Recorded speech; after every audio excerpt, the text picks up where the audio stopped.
Hey everyone, welcome to a very special episode of Tim's Final Confessions. I'm Tim Durling, and with me are two esteemed members of the RushFans crew. Check them out on Instagram and Twitter. I think Facebook too, but most importantly, YouTube for the RushFans Deep Dive, for Rush Roots, and the song-by-song discussions. Ryan Murphy has been on the show before, but we welcome a new guest to TVC. Ladies and gentlemen, Ralph, I know I'll get wrong. How do you pronounce your last name, Ralph? Huffnagel. Ralph Huffnagel. Huffnagel. Nice to meet you. Why can't I remember that? It's even in your email. But welcome, and we're here to talk about Rush, as some may have guessed, because that's why the three of us are on here. But we're also here to kind of talk about the Rush portion of a series of releases that Universal Music has been putting out over the last few years. I mean, Universal is pretty much swallowing up a lot of the record labels. I mean, Polygram and MCA and Geffen and A&M, and more recently they picked up the EMI artists, EMI and Capitol and Chrysalis. Pretty soon there's going to be one record label, right? We all know this, right?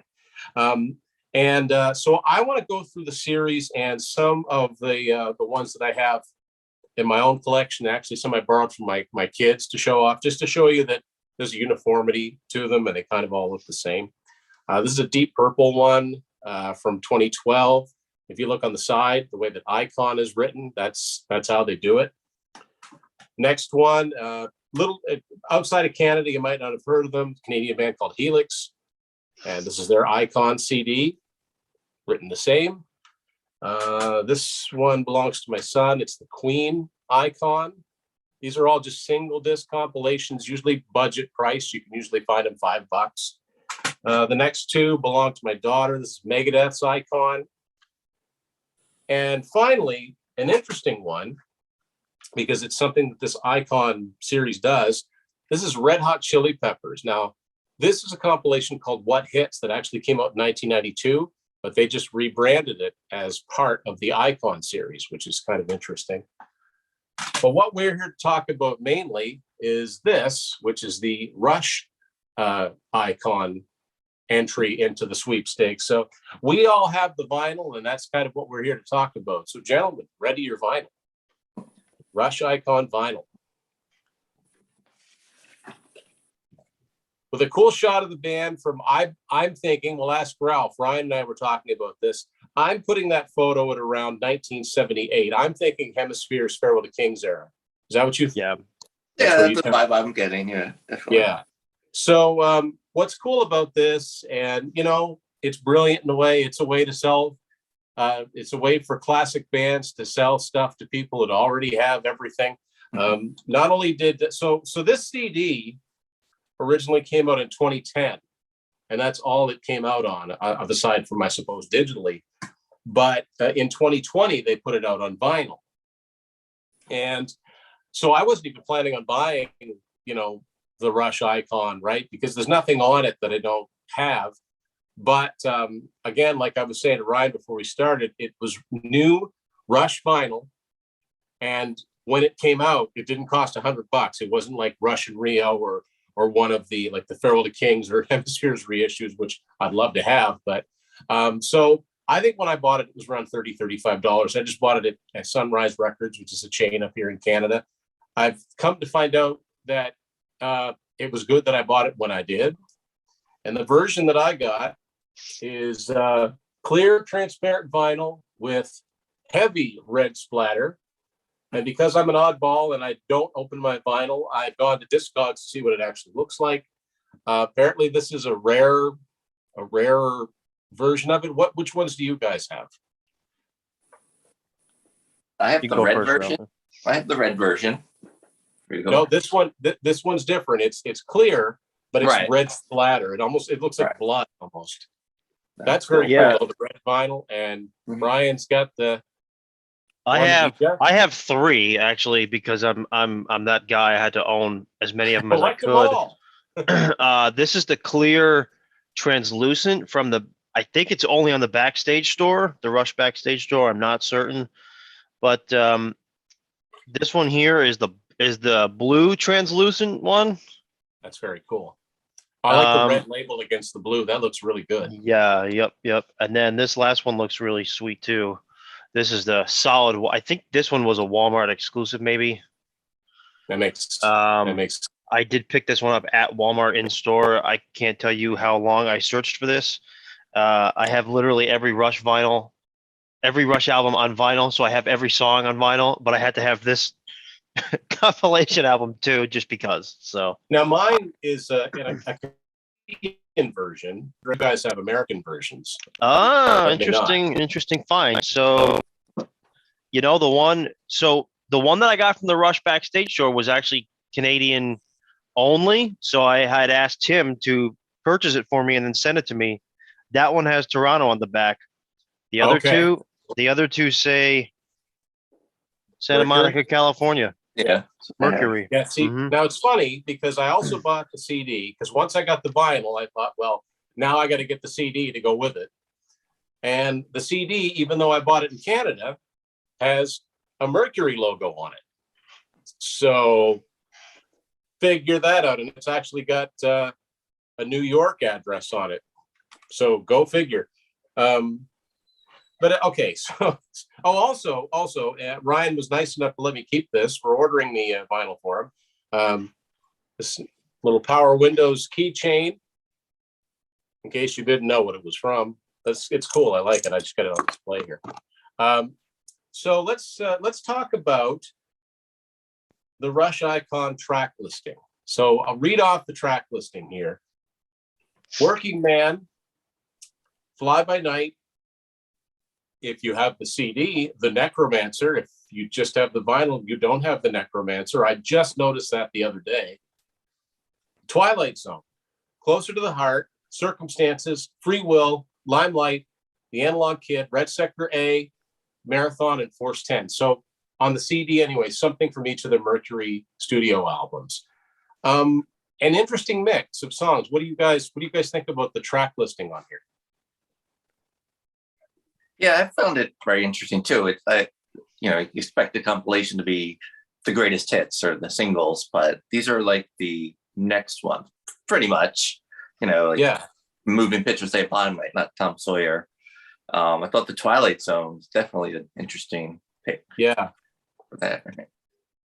I thought the exact same thing you just said, Ralph. Other than Working Man, right?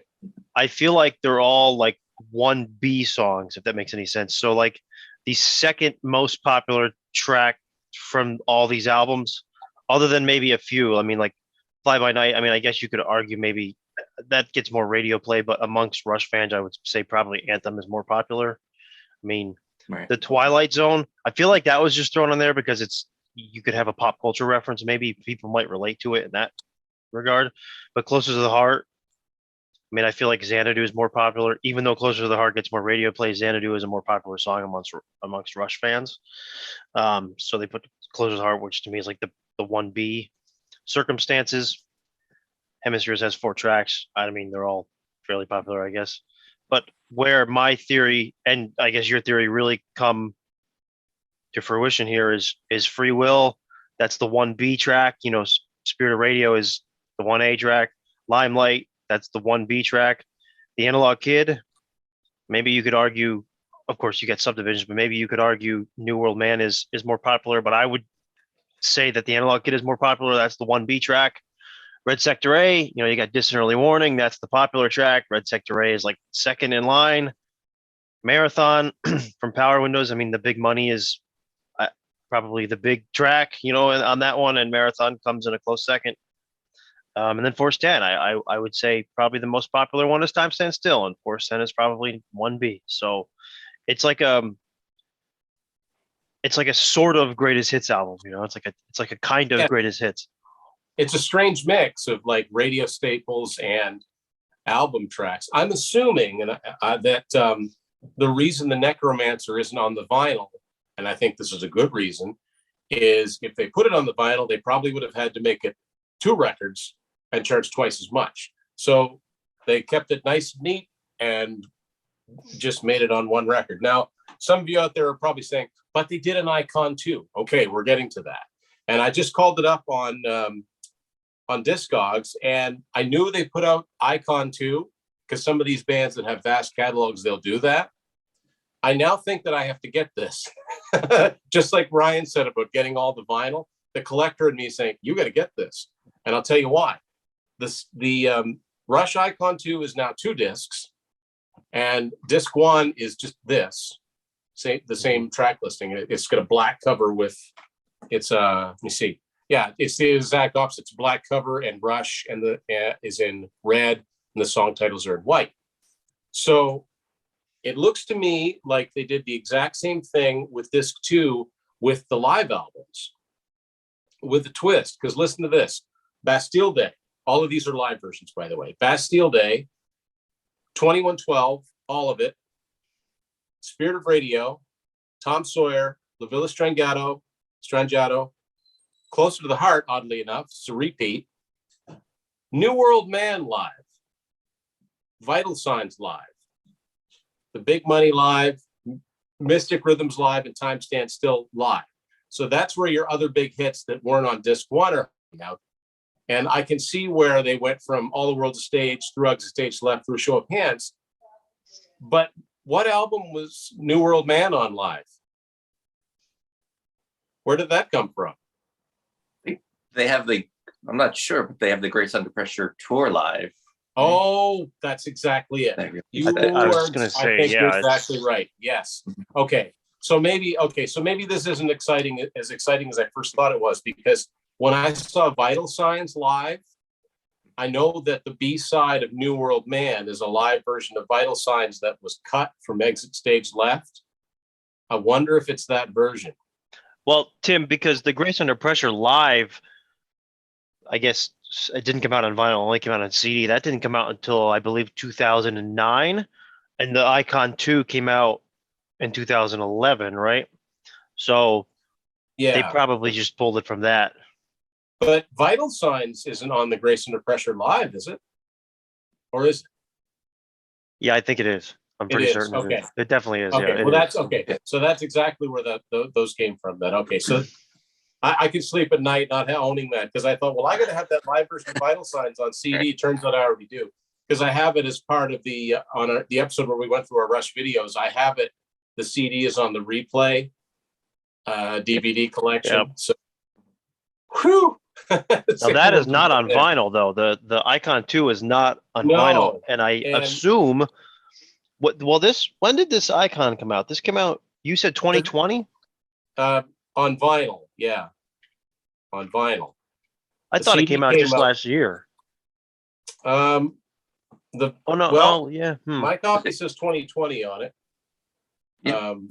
Yeah. So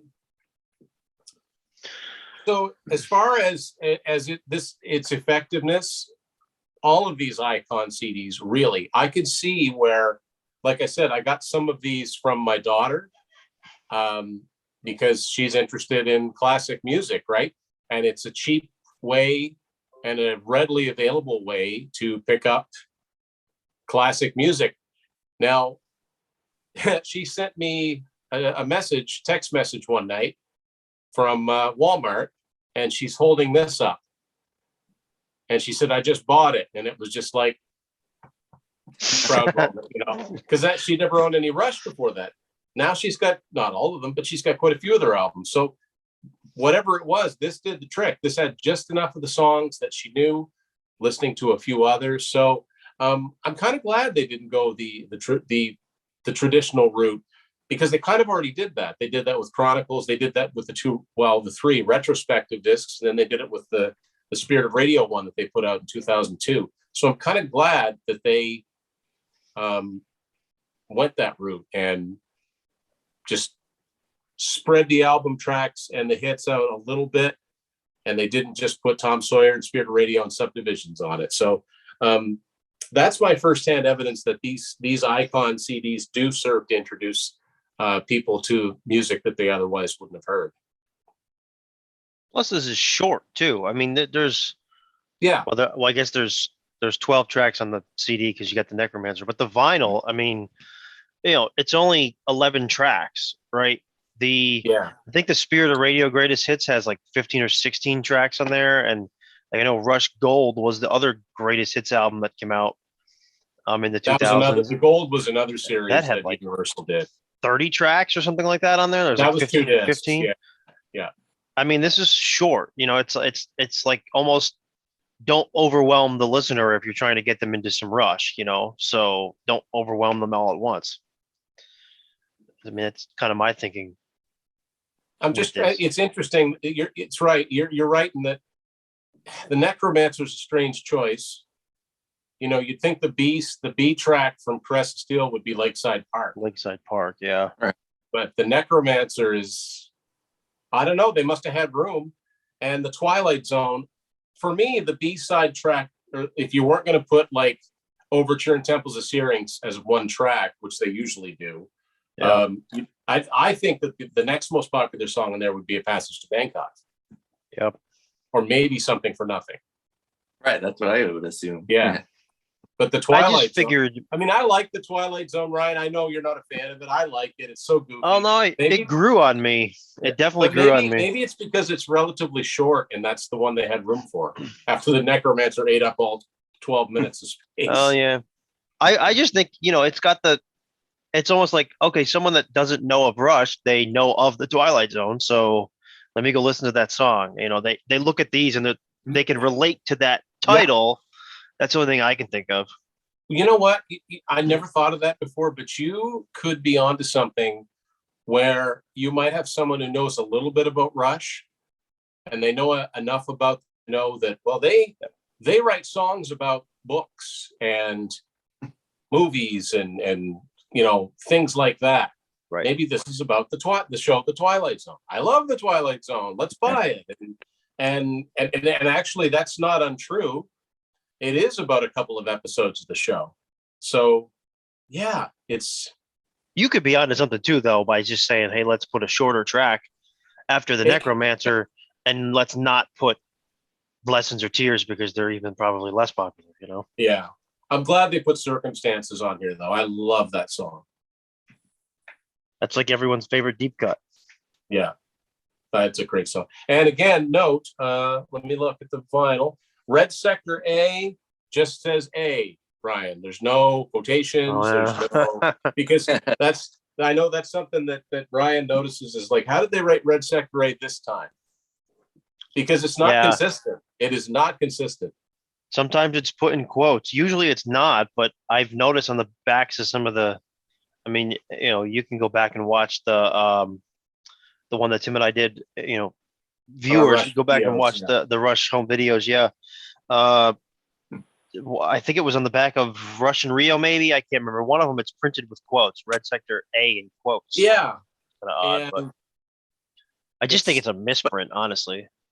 But not on Grace Under Pressure, right? No. Yeah. No. Yeah. If you go and if you look at that, if you look at A Show of Hands and Chronicles, I couldn't tell you how they're printed on all of those. And I never thought about it before, but now that Ryan's mentioned it, I'd look every single time. I'm like, did they put quotations on it? Or did they not put quotations on it? Yeah. Tim, I think to your point on, well, I mean, this came out in 2020, and I think the Translucent one came out in 2021 because that showed up in the back. So maybe that's what I was thinking, but I would assume we're going to get a moving pictures release at some point here. I would think that after that, maybe moving pictures 40th for those, just to clarify. But now 41st, which bugs me to no end. Well, that's a very OCD. rush. OCD is just a very Rush thing to do. I was thinking when you said that they probably did this, excluded the Necromancer to condense this into side A and side B. I was thinking that maybe they will release Icon 2 on vinyl in the coming years and do it as a four sides, 2 vinyls, and have the live stuff on the second. Or they might do that, or they might do the same thing they did with the Time Machine and just put the live disc out or the live record, because with the Time Machine, that's fair. I don't think you can get the whole Time Machine tour or a concert album on vinyl, I think you just get the moving pictures portion. I could be wrong about that. I do know that you can get just the moving pictures portion. I can check. I actually got that for Christmas. Oh. But they might do that. They might put it out as a single record. It's not open yet. They might put it out as just a single record with the live tracks on it, which would be pretty cool. And chances are I would buy it. This has eight sides. A, B, C, D, E, F, G, H. Side D and side E are the moving pictures live stuff. This has got everything. Wow. Yeah, this has got literally everything. Okay. I do think there is a single disc version though that's just moving pictures live. There might be. I don't know. I know at least on the CD, at least the CD, it says there's the whole moving pictures live. Oh yeah. Yeah. Mm-hmm. For sure. That again, that's why I said when this came out and it was $30-something to buy, that's why I got it instead of something that had 8 sides. You know, Tim, I do want to show something cool real quick, if you don't mind, that I also just got. It's completely irrelevant, but I figured this would be the show to show it off on. It's the Time Stand Still picture disc. That's awesome. Single. That's really cool. On the back, it's got more than Time Stand Still. It's got Time Stand Still and Force 10 on this side, and it's got The Enemy Within live from the Grace Under Pressure tour on this side. Nice. So, I thought that was really cool, so I bought it. Yeah. I have just a handful of picture discs, and I don't have any Rush ones. There's a bunch, there's a handful of them. Yeah, Rob, what do you got there? Let's see. I got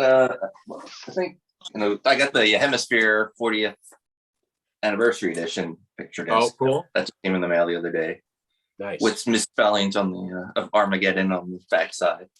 Oh no. And they marked Armageddon Part 4 and Cygnus Part 4. So, interesting. Yikes. I wonder if mine has the same thing. Yeah, check that out. Ralph might have a rarity on his hands. I have to dig it out.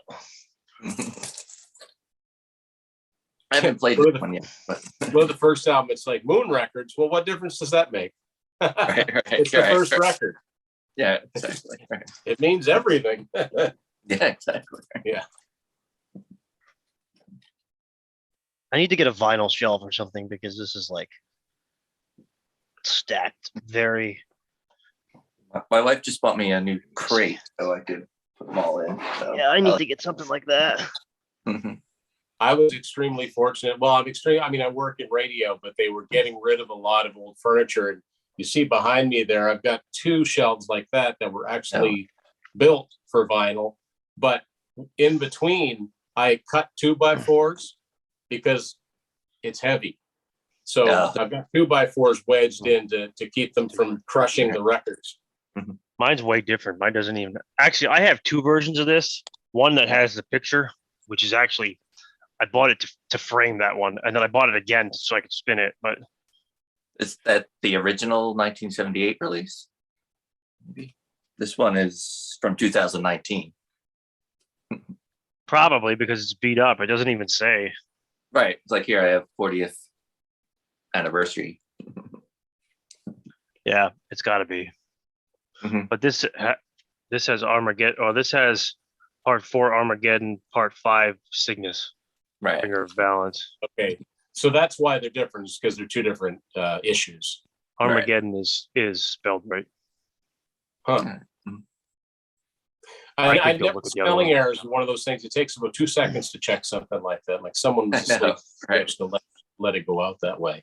Right. Why do you guys think we didn't see moving pictures last year? I do not understand it. It doesn't make any sense. It's not like them to miss an anniversary. Like they got 2112 and Farewell to Kings and Hemispheres and Permanent Waves. Permanent Waves, they managed to get it out in mid 2020, even though they probably had to recall it to put the eulogy, to put the dedication to Neil on it. And here we are with their most successful album, and it's now 41 years. And so is there going to be a 41st first anniversary of Signals next year? Like, what's going on? The pandemic, I think it was put off due to the pandemic. I heard about, I read it somewhere. I think Cygnus X1 website. I think John Patuto with Cygnus X1 did an interview with maybe Hugh Syme. I can't recall. Okay. I think, and I believe that they said it's coming. Just coming soon, I mean, now you got Alex's, Envy of None release coming up too. Maybe, you know what? Maybe they don't want to compete with that, and I understand that. Right. So, Well, I mean, I'm just really surprised they didn't put it out last summer or something. Actually, you bring up an interesting point. I never thought of this, and all my ranting about why hasn't it come out yet. What on earth is Hugh going to do for the cover of this reissue? Because he's done some really interesting things, alternate ideas for the covers for these past few. What is he going to do with moving pictures? I have the Art of Rush second edition, and he does have moving pictures in there. So he has a bunch of artwork in there. I don't have it. I have it downstairs, but yeah. So it is pretty interesting stuff that he's done. Yeah. I mean, to me, they don't take the place of, they certainly don't take the place of the originals, because there's something special about those. But I like the fact that there is something different there. I like the Hemispheres one with a brain that looks like it's walking, and I can't, to this very day, when I look at that news reporter on the cover of the Permanent Waves reissue, it looks like David Lee Roth to me. If anybody hasn't look at it again, that looks like modern day David Lee Roth, with the short hair. There we go.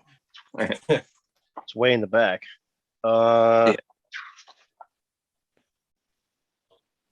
And the Signals 40th is this year, right? So yeah.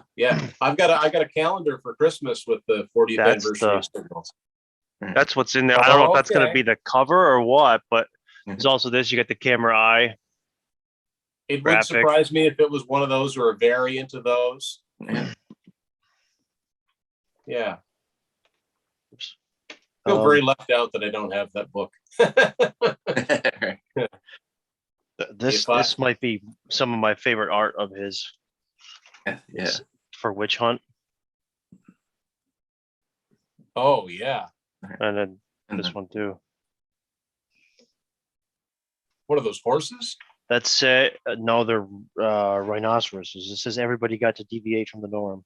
Oh, okay. That one's for vital signs. So he's doing what started with Snakes and Arrows, which is a picture for each song. Well, it actually started with Test for Echo, right? Oh, Test yes. for Echo had one for every. Yeah. Counterparts had a whole bunch of graphics, but it wasn't for each song. So, yeah, Tom Sawyer at the top, I believe. Yeah. This is Red Barchetta. This down here is Limelight. This is really hard to do this. The one with the woman riding the broomstick or a hockey stick. I can't see it. It's backwards, but that's YYZ. Really? That one's for YYZ. Yeah. You down said riding a broomstick. I thought, well, that's Witch Hunt. Right. Yeah, it's a combination of both. It's a hockey stick. I was looking at it backwards. It says Air Canada YYZ on it. Okay. Z for your Canadian speakers. But right. I think I don't know what this is down here in the bottom. Well, I mean, it's obviously it's the Toronto skyline, but I don't know what that one's for. I don't know what song that's for. Maybe it's just another.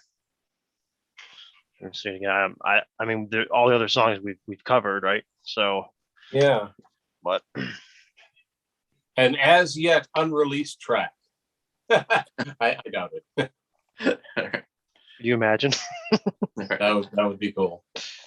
So I mean, so we've got that to look forward to. Eventually there'll be the moving pictures reissue. I know a few years ago there was one that came out that I almost bought because it had a disc with it that had all the videos on it, and the Vital Signs video wasn't on the Chronicles DVD, so I almost bought that one. But I think maybe I didn't, but then I thought, well, maybe this will be the one, because Moving Pictures is one of those albums. I've only ever had the one CD version of it. So I guess that's it. We've talked about the Icon series. Does anybody else out there have any of them? If so, which ones do you have? Were any of them the first that you bought by a particular artist or group, and did they lead you to make other purchases from that artist or group? Did they make you into a fan? Are they effective? What's your opinion on these type of releases? And there's other ones under different names. I mean, this is just one series from one company. But so Brian, Ralph, thank you for taking the time out to talk Rush. Always a pleasure to talk Rush. Always a pleasure to show off vinyl and stuff like that. And if you're not subscribed to RushFans on YouTube, definitely do it. So now myself and Ralph have both done episodes of one of my favorite series to watch is Rush Roots, which tells how we got into this group and why we're interested in collecting so many variants with the songs we already have. What is it about this band that enchants us like this? So let us know in the comments. What do you think? Have you got any of these variants of these albums? And what did you pay for them? Did you have to resort to eBay, or were you lucky enough to find them in the store? How did you do? And thank you, as always, for watching Tim's Vinyl Confessions.